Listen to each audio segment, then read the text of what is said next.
All right, take On 17. the Today on the Unofficial Shopify podcast, how a simple Twitter account became a thriving Shopify brand. Yes, a mountain, an idea, and a Twitter account now is a line of products you could purchase in REI. How did that happen? Well, we're going to find out when we hear from David Lindahl of Rainier Watch. David, how you doing? Welcome to the show. Good. Stoked to officially be here. Tell me what Rainier Watch is, because I know it started as a Twitter account over 10 years ago. Not a watch company. Let me get that out there right away. Basically, the name is derived from watching for Mount Rainier, Tahoma. It's a local landmark in the Pacific Northwest, the Seattle area, Tacoma area over here in Washington. Rainier. I've been saying Rainier. It depends. Yeah, I mean, people say it different ways. A Twitter account called Rainier Watch that doesn't sell watches, but is instead about a mountain.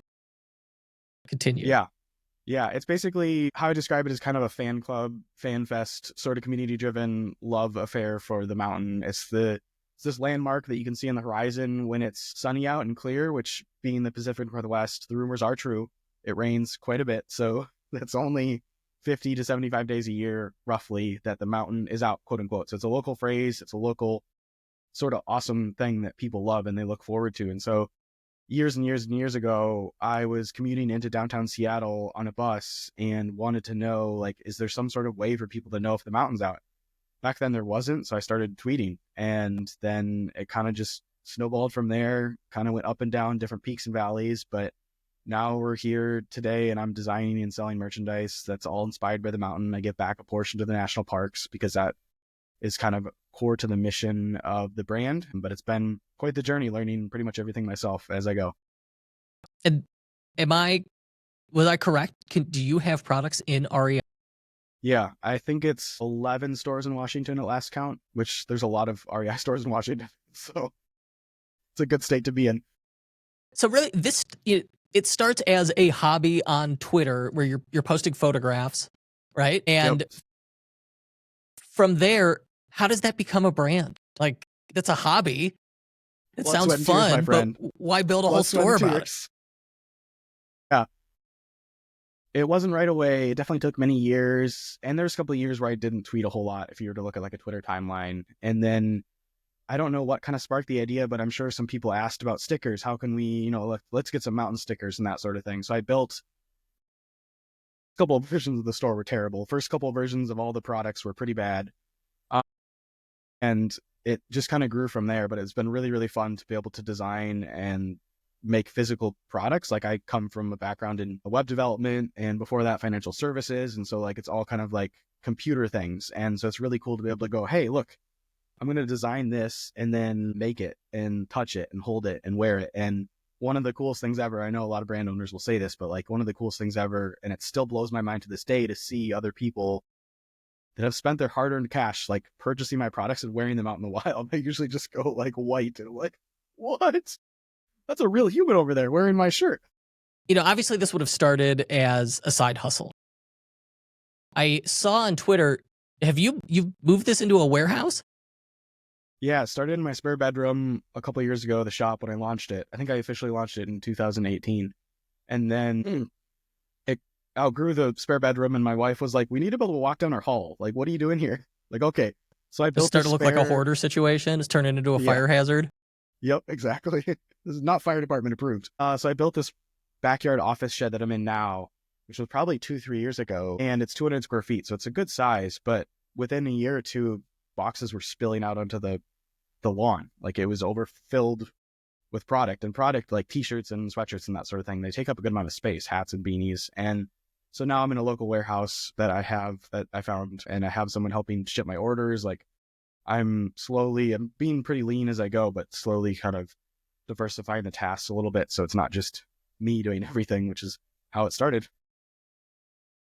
What's the turning point where you start to feel like Rainier Watch could become a sustainable business as opposed to hobby or passion project? I think that sort of thought realization hit me in the last year or two. And for the longest time, it was more of just like, this is a fun little passion project. It's something I do on the weekends or whatever. It's like what I do. I remember spending my lunch breaks on Instagram and that sort of thing, like super getting up at 5 a.m. and working on it before the day job, like all sorts of the typical side hustle kind of activities.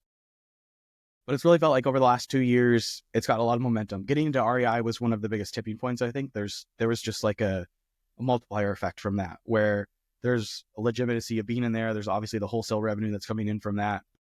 I think there's been huge steps. So if you look at the growth charts from Rainier Watch, from going from like the little side hustle revenue to like, okay, this could be a real thing. Obviously, the TAM isn't very big. It's a very niche kind of geo-specific brand, but I've got thoughts and ideas about that as I look forward, look at the future, and think about the 1 to 5 year plan for the brand. So that's been something that has really hit me over the last 2 years. Well, it's like, hey, this could be a job, which is fun because I love it. And like, I'm sitting here all day doing things that I'd rather be designing new jackets, for example, like working on new products and designing out new stuff. And that's just, that keeps me going. So getting into REI is a big moment. That's a big deal. How did that partnership come about? With the coolest email I've ever gotten. They reached out to you. Yeah. Oh my gosh. It was unreal. So I was sitting there, and this email came through that was like, hey, I'm a store manager at a local REI. I saw your brand. I'd love to carry it in my store. Can we chat? And I was like, is this phishing? Is this real? I showed my Y brand inside, like, this was REI. It's a brand. It's a company I've looked up to for many, many years. My dad would drag us hours away to the closest REI growing up. And so it's been just unreal to think of them as a partner. And it's a little bit different than their typical wholesale process. Like, I'm not in their national chains. I'm just in the local stores here in Washington, but it started with one shop, and I know the store owner. She's awesome. And it grew from there. Basically, it kind of just snowballed, and other stores were like, oh, that's cool. That's selling well. Like, let's carry it. And then 1, 2, 3, 4, 5, 6, 7, I think it's 11, like I was saying earlier now. And you, even with that local presence, that's still significant. Being in one REI store would be nice. Being in 11 is great. So I wouldn't undersell the impact of that, because you mentioned the REI ripple effect, right? Where people are discovering it in store and then they're buying online. What's your perception of the impact of having that retail partnership?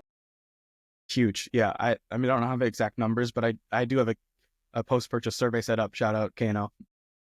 And there's people no comment. Yeah, K&O, no. Yeah, no, you got to know it. And so there's people that will respond in those surveys like, hey, I saw it in REI. And I get people all the time that will mention that. And I feel like it builds so much brand equity. It's like a cornerstone of the brand, be like, hey, we're in REI. And it also helps being a foundation for other wholesale accounts too. Hey, we've got products in this store. This is like the biggest name for outdoor retailing in our region, if not like top 5 in the country kind of thing. Like, it's a huge name. And so people seeing it there, people love to be able to touch apparel products and see them in person. I've done many pop-ups over the years, and that's like a huge takeaway from that experience is people want to touch the things. Okay. The store's on Shopify now, and that's part of why we're here. Prior to Shopify, when you were just doing stickers, it wasn't on Shopify, was it? Man, V1 was on Hard, like CARRD, the single page web builder. Horrific website. So, oh, we got a little nice. Yeah, that's my reaction. And this was before I was in web development. So this was like many, many years ago. And like, I didn't know what I was doing. And it was so ugly and terrible. And it was linked to, I don't even remember how the payments were processed. Gumroad, maybe? Okay. Couple stickers. That was it. After that, I moved it to Big Cartel when I got a couple t-shirts in. And then after that, I moved it to WooCom. It was on WooCom for a couple of years because I was like... So you tried them all. But yeah, I was a web developer at that point. And I was like, I can manage a server. That sounds fun. Who loves DevOps? I've made the same mistake. No one loves DevOps. Yeah, don't do it.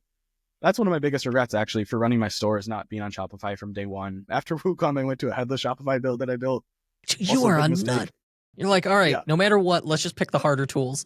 So once you finally get around to adopting Shopify, truthfully, I'm in the same boat. Our agency site, we've been managing our own lamp stack for over a decade, and I'm finally moving it to Shopify. And so I'm looking forward to that. Nice. But once you saw the light, you moved it to Shopify. How did that what was that experience? How did that fix some of your challenges? Amazing. It was amazing. So before that, I was using Square as a POS for a lot of the pop-ups. I was having to sync orders between WooCom and Square and having to, either pay for an app to do that or it was just a giant headache and it didn't work. And there's inventory issues all over the place. And it was also just hard to use. You spend half your time in WooCom updating all the plugins to make sure there's not some sort of security vulnerability. The Did you other get half hacked anyway? Yeah. I used to be a WordPress developer, and man, it was just like, Didn't we you all? get those emails weekly. They're like, hey, I got hacked again. You're like, Yep. okay, let's figure this out. Yeah. And being a UI UX guy, like it's a Shopify UI UX just blows away WooCom. Like it's 1,000 years in the future, better, way more features. The environment and the feature set, everything's more robust. I remember being off put by the price, like the monthly fixed cost, but at that point when you're managing your own server and then adding things, it is cheaper actually to use Shopify. There's more things out of the box that you can do. The app ecosystem is like insanely powerful. And that documentation, oh my gosh, consistent, coherent, generally up-to-date documentation. Yeah. You mentioned when you went to Shopify, you're like, hey, I'm a nut, developer. And so you did a headless solution. Tell me about it for someone who's not experienced with this, what advice you would give someone considering a headless solution on Shopify. Don't do it. But why? So yeah, being a developer, oftentimes you fall into the trap of like, I'll build it myself and it'll be better and I'll have more control that way. It got to the point where it's just maintenance was too much. I would recommend, like, headless is great if you have enough budget to pay for at least 1 or 2 full-time developers, which is not cheap. And like, there's other advantages maybe there, but like overall, I feel like very small situations where headless would make sense, especially in today's world where Shopify, this was like 3 years ago, at least, I think 4 years ago, maybe now. And so Shopify's like the hosted platform's fantastic. Like there's not a lot of uses. I think a lot of the big reason people reach for headless is speed, but that's, I don't think, an issue anymore. And it's not even that big of issue in general. Like it's people look to that as like site speed is like the end all be all, but it's not really that important when it comes to a website. There's more important fish to fry in terms of the grand equation for conversion. So I would say like for the vast majority of merchants, it's definitely not worth it unless you want lots of pain. I'd agree with that. I mean, we haven't, and you said like, hey, Shopify's, the Shopify core, those tools have gotten better. Mm-hmm. In headless's defense, the tools that one would use to build a headless Shopify site have gotten better as well. But it is a series of trade-offs where like you're giving up convenience to get just more significant control. I just don't, we still have yet to build a headless site, but I have moved people from headless back to Shopify, and often they're like, just, hey, the trade-off there wasn't worth it. But I know there are people who defend it and enjoy it. There's always people. Yeah. For anything, there's always people. So back to your brand, back to Rainier Watch. It's very local, right? Do you have to be familiar with the local landscape to appreciate this? Is that pro or con? Like, you've got this regional identity that is core to the marketing. Is there challenges to that? Give me your thoughts.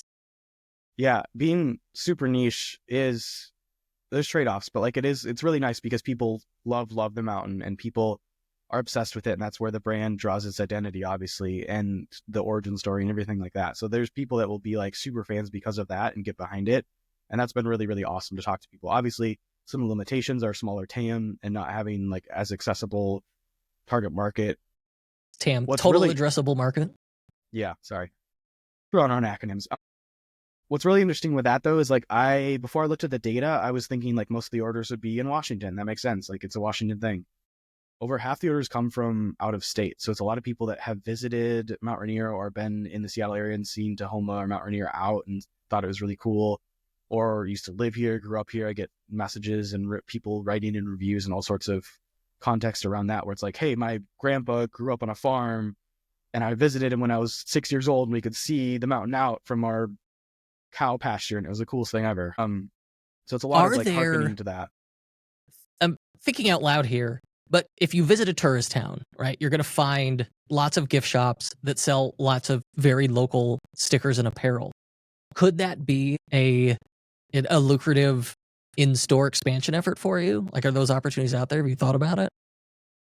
Yeah, I've tried a little bit. Wholesale's tricky, especially as a founder, because it kind of feels like 1,000 slaps in the face until you get one yes. Store owners, small store owners like that are so crazy busy. Like they get 20 emails a day from people that are like, hey, put my stuff in your store, it'd be perfect. And so they're just inundated. And so a couple of years ago, I tried to put more of an effort into that, where I'd be sourcing and searching and emailing and calling and all this and visiting all these local shops. And I just kind of got discouraged by it all because there was such a high rejection rate of like 90+%. Yeah. And at the same time, it may not be worth the effort. It's hard to know. It's easy Yeah. for me to suggest it and spend your time for you. Yeah. But you have done pop-up markets, in-person events. In other interviews, the businesses that have done those have been very successful because they're able to connect with people face to face. Tell me about your experience. Yeah, I definitely recommend doing pop-ups and in-person events with people, because I think that that close feedback loop is so key. Like being able to see what people are touching and gravitating towards and feeling, and answering those questions and connecting with people in person, especially when it's around a shared love for the mountain. Like I've shared so many stories with people in person about talking about their experiences and their stories behind talking about Mount Rainier, and also their interactions with the brand. A lot of the brand was built up about sharing on Instagram and Twitter when the mountain was out. And so people will come and be like, oh, hey, like you reshared my Twitter post or my Instagram story that one time. I'm like, oh, no way, that's really cool. I don't remember that, but it is awesome. Sometimes I do remember it though.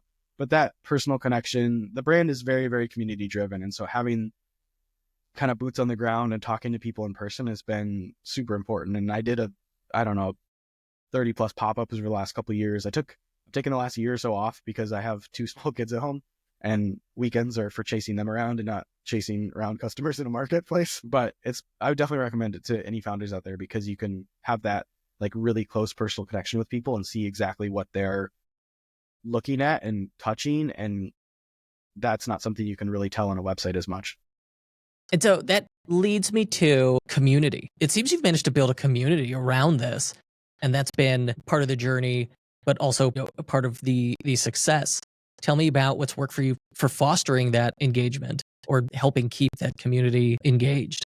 Yeah, community has been huge. And that's been one of the better parts over the years, especially on Instagram before they changed their algo. But like the Instagram community was massive and people were really involved with the brand. And now Instagram's sort of a struggle because they don't like to show posts to followers anymore. It's not about that. I know, it's just like reels keep you swiping. And even if you do get a successful reel, it's so fleeting. Like what's really the value there? I don't know anymore. Instagram's still fun. Mostly, yeah, I could rant a lot about that, because that built a lot of the brand. Like Instagram, the Instagram account has like 60,000 followers or whatever. And a lot of that was built around a community of people who wanted to see more about the mountain and just like share that love for Mount Rainier. And that's none of, now the algorithm and all the likes and follows and like that sort of thing is so low compared to what those numbers are. And so that's been sort of a challenge. Like I have a private Facebook group, and that's been somewhat successful, not as high as I'd like in terms of success. I'm a perfectionist, and so I judge everything by a very high standard, and that hasn't been up to the standard that I want. And that's one of my focuses going forward. And that's why I built the Facebook group, was like, hey, let's get back to the core concept of this and kind of just build a community around Mount Rainier. And how do we do that? Facebook group was one of the best options, I thought. And so it's a focus. It's a challenge. So that is one of the problems. You build an audience and build a community on a social media platform, but then years from now, you're always at their mercy. And so if you have a situation like Instagram, where one day they just up and decide, guess what? We want to just rip off TikTok's formula, and suddenly your posts don't show to people anymore. Or Facebook, which essentially, like, remember Facebook pages? We all had to have them. We all had to post them. It's not even a discussion anymore. Like, okay, Facebook groups are still a thing. For how long? It is.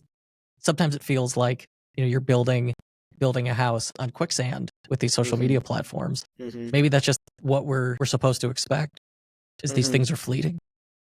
It's definitely hard. I don't know if there's really like a really good answer to where to build a community going forward, but it does feel like things are more splintered than usual nowadays. And that's where obviously with email's TikTok great. Bye-bye. Yeah, email's great. And TikTok's going bye-bye. So it's like, who knows? Yeah. And all right. So your product development, I want to talk about that, because you start with stickers, t-shirts. That's fairly easy. It's print on demand. But since then, you have expanded this product line. You've got a broader range of items. You're wearing a fleece jacket, which looks nice. What's your criteria? How do you decide what's getting added? That's tough. I've thought about hiring sort of a merchandising expert because I think I'm at the point where that will be a useful sort of consultant to come in and take a look at things. But it's because I don't know what I'm doing there.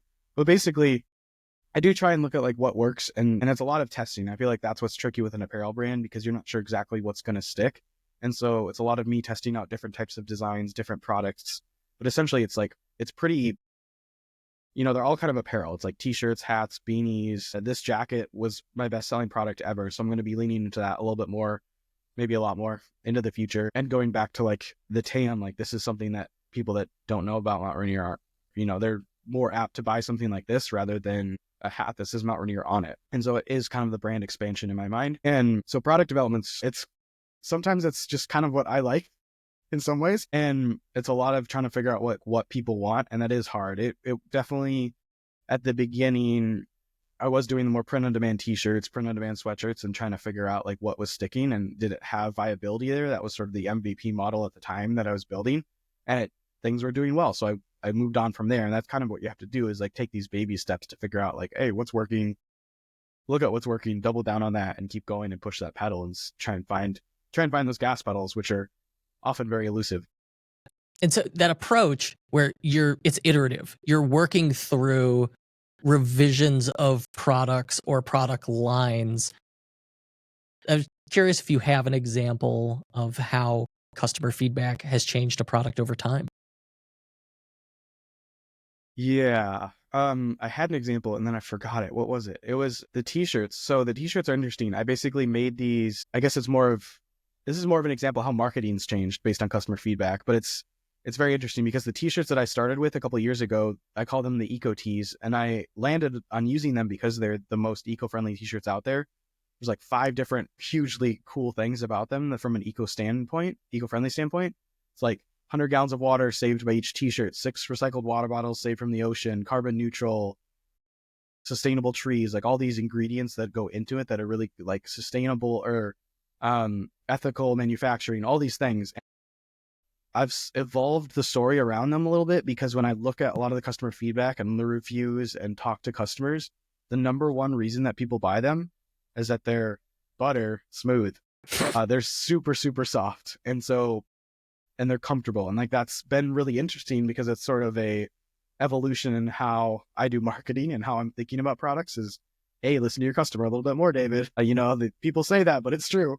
And so that narrative around this product line has shifted a little bit more into the comfort arena. And like, this is going to be the top t-shirt that you grab in your drawer because it's the most comfortable. And that's what people are saying and leaning into those reviews. And that's evolved a lot of the storytelling around those products. And it's kind of also shifted my grand thinking process when it comes to products. Like I want to focus a lot more on perhaps comfort. Eco-friendly is still going to be important to me because that's like one of my values and it's what I want the brand to be. And it also makes sense as sort of a mission-driven company to have a focus on sustainability and making sure that the earth is around in its current state for my daughter and my son. Like those are important elements of the brand that I want to involve, but like that might not be important to anyone else, or it might just be the underlying that makes them feel good after the purchase. And so I would suspect though, for an outdoor focused brand, that sustainability becomes more important more often for your customers. yeah. Are you familiar with Shopify Planet? Yeah. Is that the carbon offset program? Yes. Yeah. I use that. Okay, cool. Yeah. Yeah, we did an episode about Shopify Planet, and that's Cool. why I asked. Yeah, they have that cool badge that tells you like this is how much it's offset. I like Planet. But there is some cause marketing here. Like you donate a portion of your sales to national parks or wildfire relief. How has that social impact influenced, the brand you're marketing or benefited you? Yeah, I think going back to like what I was saying, it's a lot of, I haven't really tested conversion rates, but from a lot of what I read and a lot of what I hear from people that are smarter than me, like it is kind of that underline that makes the customer feel good about the purchase. And that makes a lot of sense to me. And it's kind of more of like, these are things that tie directly, like you're saying, it's an outdoor brand that's focused on sort of this shared love for Mount Rainier. And so donating back to the mountain just makes sense. Like it's kind of supporting the parks, giving back. I think that there are people that definitely care about that, and there are customers that definitely care about that, and that's been part of the brand for many, many years, and being a member of 1% for the planet. And so using those USPs as sort of the underlying after the purchase or during the purchase, I think helps. But I think in the past I've fallen into the trap of thinking that it's like the number one reason why people buy. And I'm not sure that's entirely true. I think it's more of like a secondary supplemental sort of like, this is good, so I'm going to purchase it, or I'm going to purchase it, but oh, I'm really going to purchase it now kind of thing. So it sounds like customers are more likely to buy because of these social impact initiatives, but also it reinforces the brand's values and adds all important authenticity. Do you ever get challenged on transparency or authenticity because you have these social values as part of the brand? Not that often. There are people that challenge some of the different initiatives that I've done. I've done initiatives to help support diversity and inclusion in the outdoors, and giving back to nonprofits and organizations that support LGBTQ and BIPOC initiatives in the outdoors, because those are folks that don't feel safe. And a lot of people struggle to understand that, who aren't part of those communities. And so there's been a lot of pushback, especially in Facebook ads. Facebook ads are where... Oh, the Facebook comments though. What do you... Yeah. Okay. So when you get a crappy Facebook comment on an ad, because that for a lot of people, they seem to get some joy out of leaving crappy comments on ads, right? They're like, ha, you tried to make me buy, but I outsmarted you. Yeah. Good job, buddy. Yeah. How do you handle those? What do you do with them? I feel like there's 1% of humanity that's just sitting there on Facebook ads like, I'm going to get him. I'm going to get him. This is going to drive him crazy. Yeah, got him. Yeah. For a little while, like, it kind of needled me because I was responding to all those myself, and it felt like little kind of jabs, because this is my brand. This is my passion project. Like, I care a lot and deeply about this. And it's like all these little things where it's like, blah, blah, blah. I'm like, oh, ouch, ouch. But I've gotten a thicker skin. And one thing I've done over the last couple months is I've started to use AI. Here's the big buzzword that everyone's talking about over the last couple of years, but I've used ChatGPT to answer a lot of these Facebook comments. I feel like it sort of has added a protective layer to my ego, I guess, because it's not me answering it. I'm like, you go write a response, because it took like more effort to answer the ad comment when it was negative and felt like it was hurting me or hurting the brand, when it was myself responding. But when it's someone else writing it and it's like, oh yeah, that looks good, here we go, boom, boom, that addresses all their concerns and was very nice and not as snarky as I would be. So we're cool. But there's been countless times where I have hide, delete,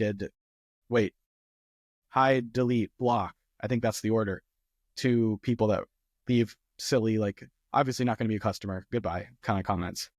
Yeah, I think there's a lot of stuff that, like, you look at it and you know immediately it is not worth engaging with. This person is not here for troll. They're just a troll. They don't want you to convince them. But they certainly want the engagement. And so yeah, those you just dump. And then some, you can kind of tell, like, they're pushing back, but not necessarily in a mean-spirited way, or maybe like a place of genuine curiosity. And those are worthwhile to respond to. But ChatGPT as a writing partner can be, garbage in, garbage out. If you tell it, like, look, this is the situation, this is the context, this is what I'm trying to say, be my editor, be my writing partner, help me do this, without being emotionally involved, invested. That's where it really can shine in situations like that, because you are, it is not emotional, right? In the same way that you are. It could kind of empathize a little bit, but yeah, no, it takes the sting out of it, and honestly, it'll keep you from saying something stupid. Yeah, what I want to say versus what ChatGPT says. Yeah, and yeah, when it has the context, it's funny. Like, I've given it situations like that, and it'll be like, boy, tensions are really hot here. We gotta smooth, cool things off. It's kind of funny. Yeah, that's funny. So I think for a lot of Shopify brands that are starting out, they'll get everything right, the look, the brand, the product, they'll start to reach an audience. But then the thing that's always missing, that's hard, because it's such a soft skill, is brand storytelling. And that's a thing that you have mastered, you're able to communicate, because this came out of a genuine love and hobby over a decade. Tell me about that storytelling aspect of this brand. I'd say mastered used lightly in that context, but I'm still learning. I'm still learning a lot about storytelling. I think that it is, especially these days with running a brand, like I feel like there's so many brands out there. It's so easy to throw like a website up and the cool template and that sort of thing and make some sweet products or whatever.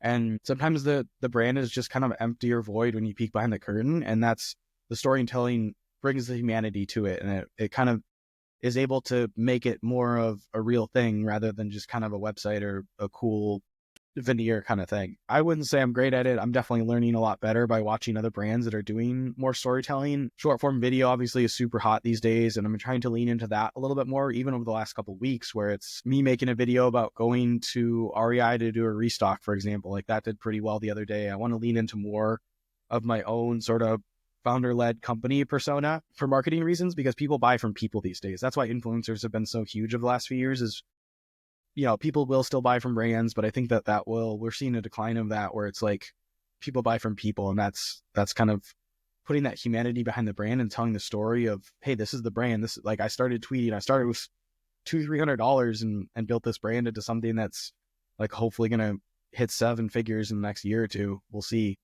Yeah, I think kiss of death is when the customer goes to an about page, because like they're interested in the product, but they don't know the brand, they're not familiar, and they'll go to the about page to get a sense of it. And there'll be an about page, but it will be in a generic story that starts with, here at Acme Corp, and then there are no photos, there's no names, and that reads to me as suspicious, right? And Yeah, I don't buy. people don't like drop shippers, like, and that's kind of what some of those could be possibly. And there was a brand literally in the last week or two, I bounced from a website because I did that same thing, went to the about page. There's a couple sentences, no pictures, like, okay, so see you later. I'm going to go check out someone else. The photos, the person behind it, like that's the thing that's harder to fake. An about page, all right, I could rip that off from anywhere and then have ChatGPT rewrite it. It's not like, okay, you did the easy part. Yeah. So with your experience in this journey has been really entirely self-taught. What do you wish you knew when you started? So many things. How much time do you have? I think that it's really hard. So for those that don't know me, like know about this, there's a space of Twitter where it's called D2C Twitter, where it's like a very niche part of the internet where there's a bunch of people in the e-com D2C space that share tips and help each other out and all sorts of stuff, for better or worse, and fight about cost caps and bid caps and no caps and all the things. But I've been in that space. Like I check Twitter daily almost during times when I shouldn't probably. And I'm trying to lay off it more. But anyways, it's been really fun. And that's taught me so much. But also I think that if I could go back, I would tell myself like, hey, don't pay attention. Don't look at the shiny objects. Like there's a lot of advice out there that gets shilled that doesn't make sense for your brand or your context or the life cycle of where you're at in your brand. Like you don't need this. I've fallen prey to this so many times. Like I've had way too many apps installed in my Shopify store. You don't need all the apps. You don't need to focus on like your post-purchase after sell conversion rate and like optimizing that, because that's not the biggest gas pedal to push. You need to focus on margins, profitability, and what's going to push the brand forward the most. And I think that's something I've tried to incorporate a lot more over the last 2 years, is not focus on the little tiny shiny object things, the fun, sexy things, but focus on a lot of the core fundamentals that will build a foundation of being able to push the brand forward into the next level, which for this brand is like 7-figure range. And that is going to be Facebook ads or whatever. Like for this brand, it's probably Facebook ads, but for a lot of other brands, it's probably something else. Could be something else. A lot of brands, I do think Facebook ads are the bread and butter, but it's focusing on a lot of those fundamentals that are like, don't build a headless site, just go to Shopify, build a Shopify site. It doesn't have to be pretty. Like you look at brands that don't have pretty websites that are doing way more in terms of revenue, and that's not really the most important thing. Product market fit is super, super key. Margins are super key. That storytelling aspect is woven into all of this in the context of the brand. Like building the brand is way more than installing a couple new Shopify apps. It's about getting out there and figuring out what people want and finding those people and figuring out how to acquire those customers and how to get them back in the door. It is excellent advice. It is not obvious to people who are new, right? It could be counterintuitive, but I think it's important. You got to avoid the stuff that is the distractions. There's a lot of things that feel like work and positive reinforcement, like especially social media and organic social and that stuff, that absolutely is not necessarily going to get you far. And you're right, thinking about contribution margin is hugely important, especially for apparel brands. It's entirely possible to discount yourself into a death spiral of like high revenue, no profit. But I've been it's close. early in the year. You got big plans. Looking forward, what are some of the future projects or goals for Rainier Watch? I'm most excited for jackets. This is something I'm going to be leaning into, like I hinted at earlier. This thing was amazing. It was my fastest selling product, like including the pre-sale, it sold out in less than a week. And I'm going to be making a lot more jackets in the future. I feel like as a brand owner, like it's important to lean into what you're good at and like what you know. And I know jackets really, really well. I think I'm also been over the last year, been focusing a lot of like core concepts underneath the hood, foundational stuff that's like margins and sort of trimming out fat and operational things that are not sexy and not fun, but I need to get better at. And I've also been using a VA a lot more over the last couple of months, as well as ChatGPT as sort of force multipliers to make me and my tasks faster and speed up things. And I think that will help lean itself to be a better operation over the next year. I think because there's been like, it's been a really cool journey over the last couple of years for the brand and it's been awesome, but there's been very low lights and there's been like near death sort of situations where I overbought on certain things and had maxed out. Like my business Amex got frozen a couple times over this last year. Like my final question for you, other than where can I get one of those fabulous coats, is what advice do you have that you want to impart to other Shopify entrepreneurs? Just go out there. I don't know. There's so many things that you don't know until you try it. And I think doing it and having that, you'll fail a lot. There's a lot of things that I've failed at and a lot of low lights and highlights in the roller coaster of running a brand of the last couple of years. And I'm better for it, like having had those experiences, and it's been super stressful and I've had crazy hard moments in running the brand, but you don't know until you do it. And it can be really fun, but it's also can be really, really hard. Yeah, for sure. It's never going to be easy, but you live for, when it works and when it's fun and solving the challenges. Also, when you break through, feels great. That success can be addictive, and that's what we live for with entrepreneurship. Yeah. Man. All right, David Lindahl, Rainier Watch. Where do I go? How do I get one of these fabulous coats? Well, they're basically sold out. So I need to get on the list then. Yeah, you do. You definitely do. Shop.rainierwatch.com is the website. The fleece jackets will be on there. There's a sign up notification you can get in case one happens to bubble up from the internet or return or that sort of thing. But there will be lots of epic more things coming very, very soon. So stay tuned on that. And you do have like a ton of great hats and stuff. Man, all right, I got to go do some shopping. David Lindahl, Rainier Watch, thank you so much. Thanks, Kurt. Appreciate it.